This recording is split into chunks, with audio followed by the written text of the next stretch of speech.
Hey guys, how's it going? So here's a video that I uploaded about a year ago. It didn't get much traction, so I'm re-uploading it now to my new subscribers.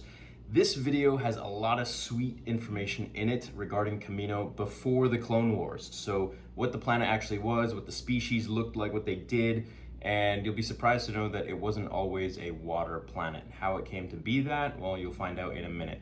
I'm also uploading this because Only money. in the next video I'm going to be explaining some things that took place before, and this will help fill in all of those gaps regarding what happened in the episode. Spoilers, the thing that came out of the Bacta. So my theory on what that is, and I know it's not Snoke for once. So hope you enjoy this video, and I'll catch you in the next one. See you guys. We would be honored if you would join us. Hey everyone, today we're going to cover 10 interesting facts about Kaminoan cloners. Starting in at number 1, Kaminoans were isolationists. Though mostly unknown to the Republic prior to the Clone Wars, the Kaminoans, due in large part to their high-tech ingenuity, found themselves interacting with beings across the galaxy. As whispers of their skills in engineering and genetic modification had reached some parts of the underworld, if it had been up to the amphibian Kamino natives, they'd rather not involve themselves with issues concerning other worlds within or outside the Republic, which is ironic given how their clones affected a galaxy at war. Now, of course, the Kaminoans didn't care whether the Jedi or the Sith won. They worked for both. As skilled scientists, they saw the Grand Army of the Republic as their greatest achievement to date. They didn't consider the creations to be individual sentient beings, but instead saw them as exceptionally well-made products. The Kaminoans didn't ask questions and could care less what their clients did with their creations. They simply appreciated the science and the massive wealth that their clones brought them. Number 2. A Force vision led to the creation of the clone army. After having a vision of dark times coming for the entire galaxy, Jedi Master Sifo Dyas, Count Dooku's best friend when they were kids growing up in the Jedi Temple, masqueraded a request from the Galactic Senate. He contacted the Kaminoans 10 years prior to the outbreak of the Clone Wars to commission a clone army to be bred to serve the Galactic Republic. Though ultimately the army would secretly end up serving the Sith, as Count Dooku, under his Sith name Tyrannus, hired the galaxy's greatest bounty hunter Jango Fett as the clone template and arranged for Sifo Dyas, his best friend, to be assassinated. Number 3. Waterworld. The Kaminoans were initially a land-based culture, recovering from an ice age. But when the ice melted, their entire planet was consumed in a great flood. As isolationists, the Kaminoans decided not to reach out for the Republic for help, but instead constructed massive, fully enclosed cities on the surface of their now ocean-covered world. This capital was named Tipoca City. The land animals that they were able to save were sent to the city, and the Kaminoans themselves, through genetic engineering, also altered their own species. This was so they could adapt and survive to their planet's new condition. Number 4.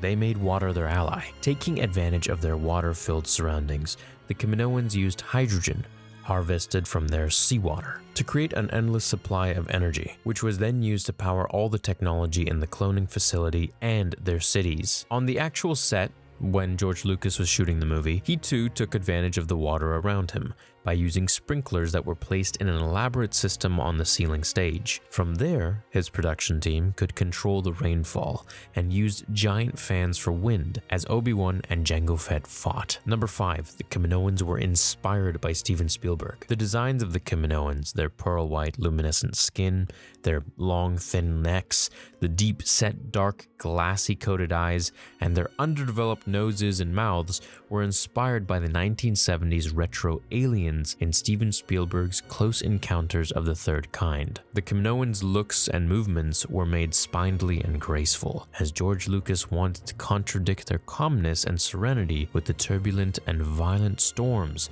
outside of their enclosed city. Number 6. The Kaminoans' height. The Kaminoans reached adulthood at 12 years of age and were obviously much taller than most humans, but how tall can they get? Well, the cloners range from nearly 7 feet to over 8 feet in height. The actors who portrayed them in the Attack of the Clones wore specialized hats to keep the correct eye level with Jango and Obi-Wan.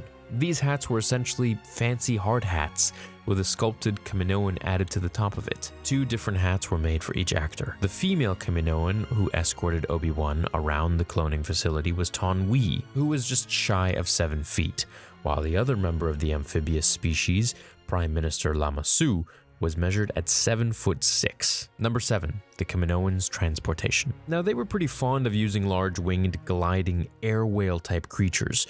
These creatures were called Awas, and they were used as a mode of transportation on the watery planet. The Awas or Iwas were useful both in the air and on sea. They could fly and swim. These majestic beasts also had a natural sonar that helped them navigate below the surface of the planet's massive ocean. When they were airborne, the Awas would emit a loud-pitched whistling noise. However, the Kaminoans were not supposed to use Awas originally. George Lucas wanted to pay tribute to the vintage sci-fi origins of their design, and so he wanted to give the Kaminoans flying saucers instead. Eventually, though, George dropped the idea as it was a little too on the nose, but still hinted at it, and he did this through the saucer-like shape that he gave the Kamino's typicity. On a side note, George did, however, get a chance to use his beloved saucers in the 4th Indiana Jones film. Number 8. How the Kaminoans see. For Obi-Wan, when he investigated the facility in Episode 2, everything was super huge and round and all white, pretty much. But for the Kaminoans, with their gigantic almond-shaped eyeballs, were capable of seeing through ultraviolet light, UV light. There were colors all around that only they were aware of. And maybe, this is a theory, that George Lucas made this choice as a way to suggest that there was much more going on, that the cloners could see that the Jedi could not. After all, the Kaminoans managed to keep Order 66 a secret all the way until the end of the Clone Wars. Number 8. Their gender. How can you tell what gender a Kaminoan is? It can be hard to tell with this alien species, but the clue lies at looking at the top of their heads. If you see fin ridges along the near of a Kaminoan's small, bulbous skull, you have spotted a male. The females are completely bald, but initially, Prime Minister Lama Su was actually supposed to have been a female with mohawk-style hair. Su was later made male, and so George decided that the mohawk or hair would also be what distinguished the males from the females. Finally, number 10. The Kaminoan Jedi. A distant and withered Jedi Master named Kina Ha was a Kaminoan female who was a member of the Jedi Order during the fall of the Republic and the rise of the Empire. She embraced the Jedi Code more than she did the Order itself. A recluse, she rarely made an appearance in the Jedi Temple, which ultimately allowed her to survive Order 66. She eventually went into hiding on Mandalore during the reign of the Empire, before joining up with the splinter faction of the Jedi Order called the Altizian Jedi, who, unlike the Jedi, actually allowed their masters to train multiple students and their members could have families. Hope you enjoyed these random 10 facts on Kaminoans.